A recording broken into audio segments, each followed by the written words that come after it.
Alrighty. Hello, everyone. Welcome back. I'm Kris.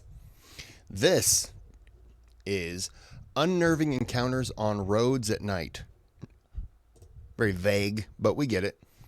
You can click that thumbs up. Bare minimum, please. Subscribe to the channel if you like the content. Click on the thanks button and donate to the channel if you'd like to support the channel, sponsor a video, whatever. Those are optional. Oh, wrong button. That's what I'm looking for. Those are optional. But this, please, bare minimum. Why does it do that? I've already clicked it here. I'm going to unclick it there. And then click it there. All right. This is, what did I say? This is Mr. Nightmare? Yes, Mr. Nightmare.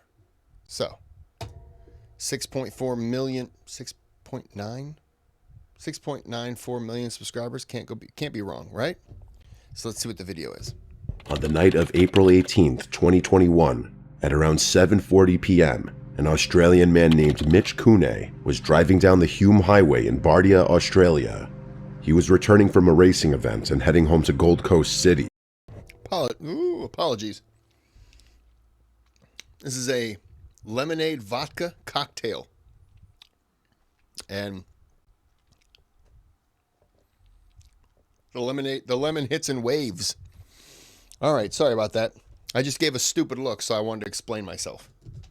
When, completely out of nowhere, he saw a childlike figure standing in the middle of the road. The figure was wearing a blue parka, and from the few seconds he was in view, it looked like he was trying to cross the highway. I've seen this. Now, Mitch was driving at nearly 60 miles an hour, or around 96 kilometers per hour. He was also towing a large toy hauler behind his car. Trying to brake or suddenly move out of the way in these conditions would have certainly resulted in a devastating accident, so Mitch had no choice but to keep driving. Fortunately, he managed to avoid the mysterious figure by mere inches. Fearing the safety of a potential child wandering the Hume Highway, his mother, who was also with him at the time, contacted the Australian police almost seconds later. The officers online assured them that they were putting patrols out immediately. However, Mitch couldn't stop thinking about what he saw. Trying to do everything he could, he called the police again at 8:29 p.m. and offered the dashcam footage he'd captured of this figure. But to Mitch's surprise, the officers told him that they swept the area and actually found a young child matching the description he provided, and that he was being returned to his home as they spoke. What a child was doing in the middle of a highway at night, miles from the nearest civilization, was still a big mystery, but at least he was safe now. As Mitch put it on Facebook later that night, "I felt absolutely sick when all this happened. I instantly felt so much better when I was told the kid had been collected." However, just when Mitch thought everything worked out okay, That's right, I remember this. things took a wild turn. After confirming that the kid was safe, Mitch uploaded the video from his dashcam onto the internet, hoping to share the unnerving encounter he had with others. But as the video and his story gained traction, the New South Wales Police Department came forward and announced that they didn't find any child on the highway that night, completely contradicting what they had told Mitch that night. According to the official report, they scoured the surrounding area for nearly 8 hours, searching until 3:45 a.m. before finally calling it off and finding no trace of a child nearby. I'm wondering if they got the things crossed. And they did find a child somewhere else.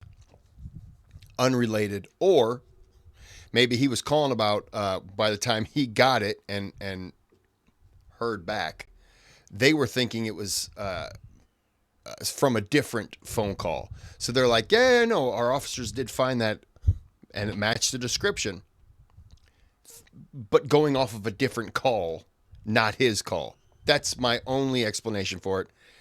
And it makes sense in my mind, but it's because kids go missing all the time. Ow. But that's the only thing I can say for the police. My guess. The department stated that multiple cars attended and commenced a search of the area. However, no child was located and the search concluded. Now, there's no reason to believe that the NSW police would lie on an official report like this. What's more likely is that the person talking to Mitch earlier didn't know the full details and just made things up. Or maybe it was nothing more than a terrible case of miscommunication, where the police searching for the child somehow got twisted into them already having found him. But if the child was never found, what happened to him? The answer to that question, however, could be anything. Maybe its parents noticed their kid missing and took him back home, or he could have been potentially kidnapped by someone who saw a child roaming the highway alone at night and Like a Bigfoot. took advantage of the opportunity. Though none of those theories explain how the child got to that spot in the first place. Unfortunately, the case remains an unsolved mystery to this day, and with so little coverage, it's unlikely we'll get answers anytime soon. On May 8th, 2021, TikToker Pissed Pasta, real name Malie Perales, was returning from a night out with her friends and roommates around 2:30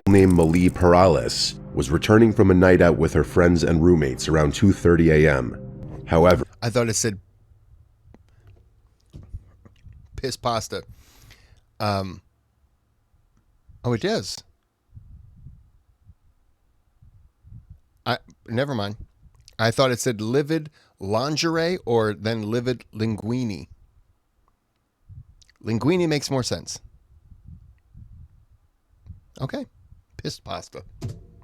was returning from a night out with her friends and roommates around 2:30 a.m. However, what was supposed to be a fun hangout took a disturbing turn when, while driving down the Packard Drive Northeast Road next to the Rogue River in Belmont, Michigan, one of them spotted a shadowy figure crawling onto the road. What the Stop. No, Stop. I'm not. No. Hell no. What the dude? No. They were soaked. After discussing for a bit, the group decided to circle back and check what it was, and this is what they came across. There she is. Bro, what the See? That was it. That was it. She's crying.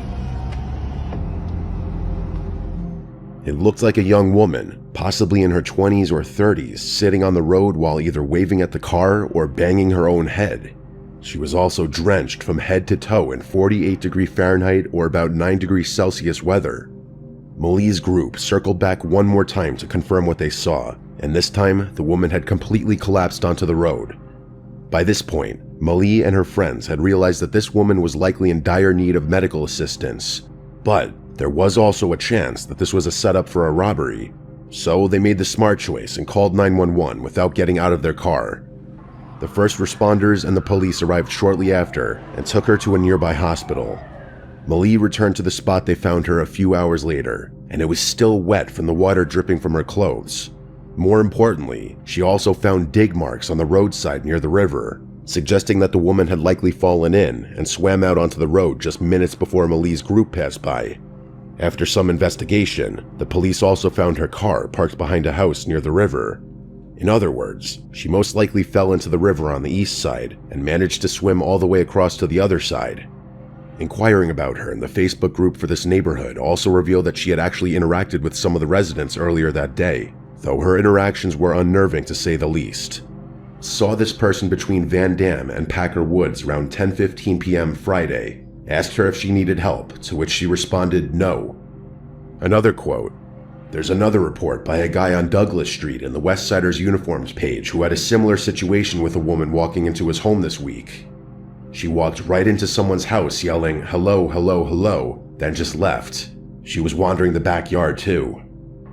Though who she was and how she ended up there is still a mystery. Over the next few days, she recovered enough to tell investigators that she was from Kalamazoo, a town that's over 60 miles away from where she was found. But she didn't have any memory of ever driving to Belmont, which sounds strange at first, but actually has a surprisingly plausible explanation. You see, this woman was a 28-year-old Chinese student named May, who went missing from Kalamazoo on May 6th, 2 days before she was discovered in Belmont. Before going missing, she also told her friends that she felt like she had a stalker. Upon hearing this, one of the first theories that comes to mind is that maybe she was kidnapped and then thrown into the river by this stalker. But it's important to note that according to the few witnesses in the police investigation, she drove to Belmont on her own. It's unclear whether this stalker was even real or not. However, the stress of feeling like she was constantly being watched likely messed with her mental state and triggered a dissociative fugue state, which, for those who don't know, is a mental condition where the person forgets who they are and often starts doing things they otherwise wouldn't do. Some even go as far as moving to other cities and building new lives before they snap out of the state and come to their senses. What makes this already unsettling condition even worse is that the patient usually doesn't remember what they did during that fugue state either, and that's what likely happened to May. She got stressed, went into a fugue state, wandered around in her car for a couple of days, and eventually ended up in the river. Fortunately, she was able to come to her senses and swim to the shore before losing her life. I don't know what to make of that one. On the 12th of October 2016, a family in Sheffield, England, went to the Drawbridge pub for a night out, and after an evening of fun and laughter, they decided to head back home at around midnight. The roads in that area are usually deserted at that hour, so they were already on guard for any robbers or other criminals they might run into on their way back. However, nothing in the world could have prepared them for what they came across just 5 minutes later. Seconds after they rounded the corner to the Grange Mill Lane Road, a man dressed in a clown costume jumped out from the shadows and blocked the road, forcing the driver to stop. He then started waving at the car, and as soon as it came to a full stop, he started running towards it while still blocking the path forward. When the driver tried to reverse his car and go the other way, the clown started sprinting at full speed. Typically, something like this could be dismissed as just some troll or a YouTuber making a scaring people at night as a clown video, especially given that this was 2016. However, due to an incident that happened just 3 days earlier, the driver of this car had no choice but to assume the worst. You see, on October 9th, at around 8:45 p.m., a man named Simon Chinnery was attacked by a knife-wielding clown in public. Fortunately, the attacker was apprehended before he could do any lethal damage to Simon. Sadly, Simon still suffered multiple slashes to his right hand, leaving it permanently disfigured to the point of being classified as a disability. What's worse than the attack itself was that it went viral and started a craze of thousands of others trying to imitate the attacker.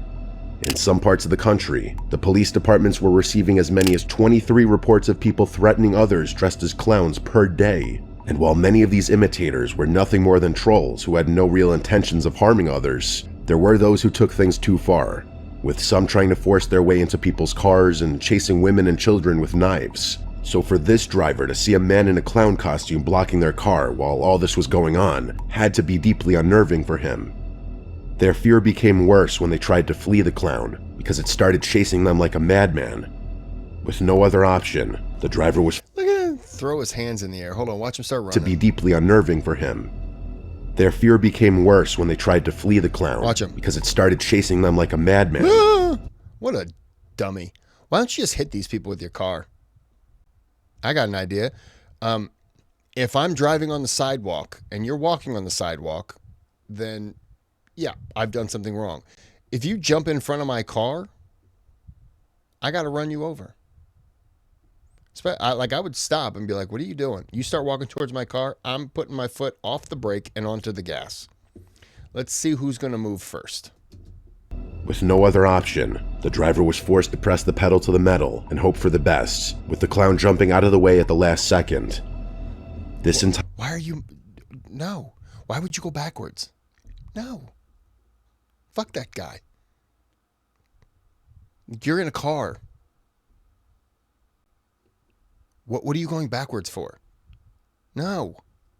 entire situation could have just as easily ended with the clown losing his life if he had even been a fraction of a second slower to jump away. Not my problem. That's his problem. You know what they say? Play silly games, win silly prizes. Yeah, he just won a tire over his skull. On the other hand, who knows what the attacker might have done if the driver hadn't sped off. I can't pretend that this was just a joke. I have to. If there's somebody in a clown outfit and they're getting out in the way of the road, in no world am I going to pretend like this is just, oh, look, he's just goofing around. No. If you're going to do that, I have to treat this as hostile. You get run over, you can explain to the police why you decided to do that. And I can tell the police I have to treat this situation as serious. And I have to protect myself. And by protecting myself, what am I going to do? Get out of the car and leave the car door open and take off running? No. I'm going to hit you with the vehicle. It's a big mistake. You learned it. On June 2nd, 2018, one of the officers for Fulshire Police Department in Texas was driving back to the station after his shift, when suddenly he saw the car in front of him swerve onto the next lane to avoid hitting something. But this wasn't a tree branch or an animal.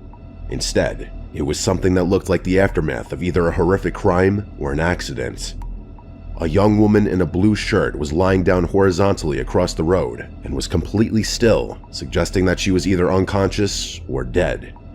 Maybe someone decided to dump the body in the middle of the road after committing the crime. Fortunately, when the officer walked up to her, she not only responded to him, but even stood up on her own. As it turned out, she had driven her car into the ditch next to the road just minutes earlier. Later tests also discovered an extremely high blood alcohol concentration in her system. Put simply, she was driving under the influence and ended up crashing into the side. The concussion from the accident, combined with her prior intoxication, made her behave extremely irrationally, which is why she walked up to the road and lay down without a care in the world. It's nothing short of a miracle that the car in front of the officer was able to spot and avoid her in time, or she would have ended up as nothing more than a cautionary tale about driving under the influence. She got lucky. On the night of February 26, 1946, 25-year-old Jimmy Hollis and his girlfriend Mary Jean were returning to their homes in Texarkana, Texas after watching a movie together. But before they reached the city limits, Jimmy stopped the car on the side of the road to extend their date for a short while. What neither of them knew, however, was that this little detour would nearly cost them their lives. About 10 minutes after they had stopped, a man came out of the nearby woods and approached the car. He was wearing a white pillowcase over his head with 2 small holes for eyes. The rest of his face was completely hidden from view. He told Jimmy to get out of the car, but Jimmy initially believed that this was a prank of sorts and didn't pay much attention to it. The masked man then pulled out his firearm and pointed it towards the couple, stating, "I don't want to kill you, fella, just do what I say." Understanding the gravity of the situation, Jimmy got out of the car as the masked man instructed. As soon as he did, the man swung his weapon at Jimmy's head, knocking him unconscious. Mary tried to run away into the woods, but the man caught up and did the same to her. Thankfully, before he could go further, he got spooked by a set of approaching headlights on the nearby road and ran away. Mary immediately ran to the nearest house and asked them to call the police. Jimmy also regained consciousness and hailed down a passing car to ask for help. However, by the time the police arrived on the scene to investigate, the man had vanished without a trace. Jimmy and Marie were taken to the hospital where it was discovered that the strike had fractured Jimmy's skull in multiple places.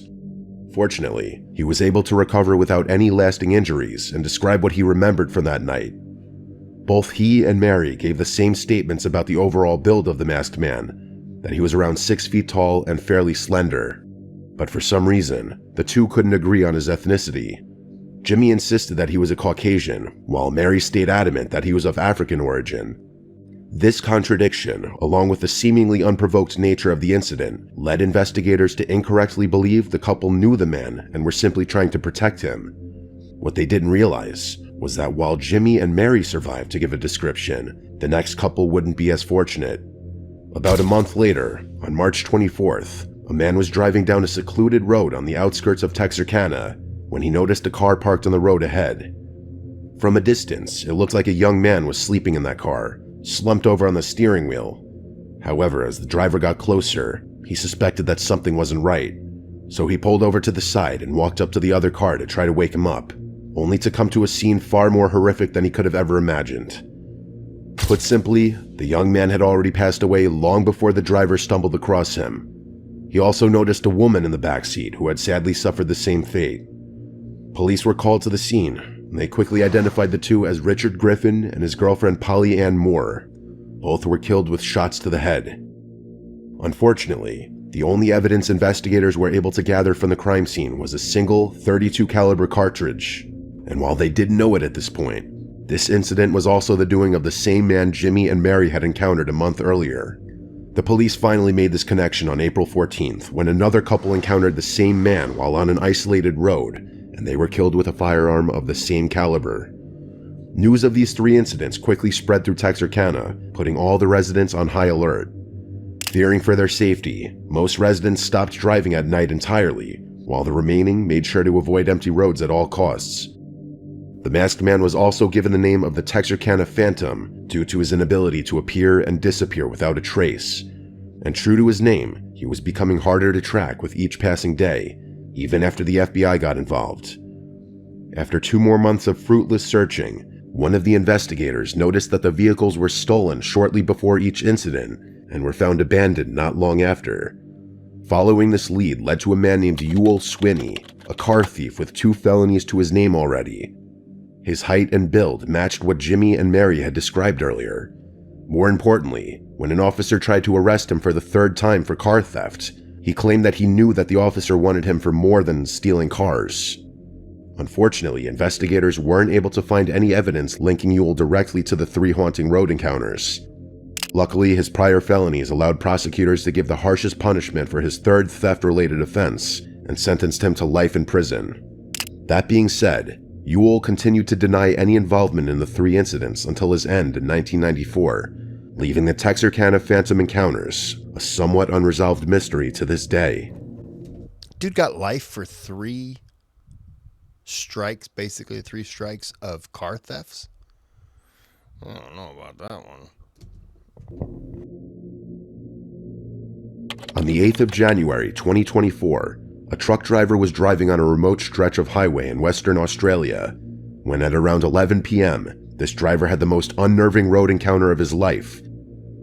Nearly 62 miles south of Perth, he saw what looked like 2 people dragging something across the highway.